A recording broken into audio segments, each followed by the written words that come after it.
Try natin to. Wagyu. Lagyan muna natin ng oil para hindi masunog yung butter. Konti lang. Yan. Okay na yan. Spread mo lang ng ganyan para hindi masunog. Lagyan na natin ng butter. Yan.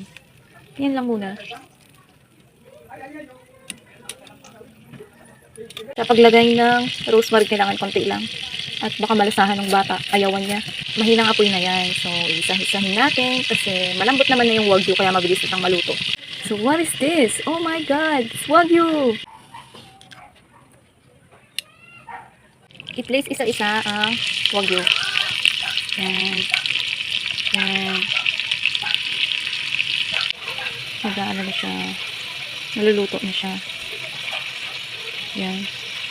Balik-balik ka rin lang natin para pantay yung luto niya. Ayan. Oh, perfect. Tama lang yung pagkakaluto.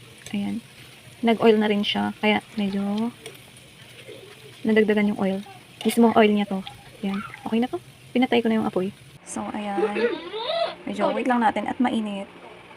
Alam mo naman eh, pag baby na ko, controlled eh. Ganun mo. Ito naman, patikim ko kay Red. Sobrang juicy niya, oh. Wow, juicy. Okay.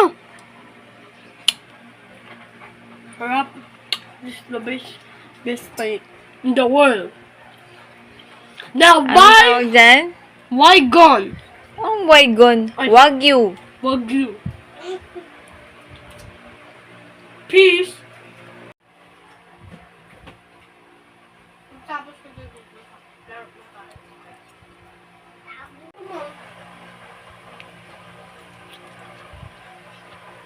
Okay na?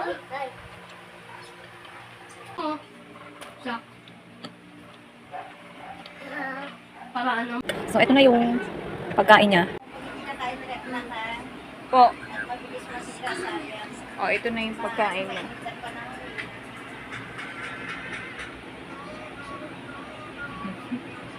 Ano ko kayo sa ni mama?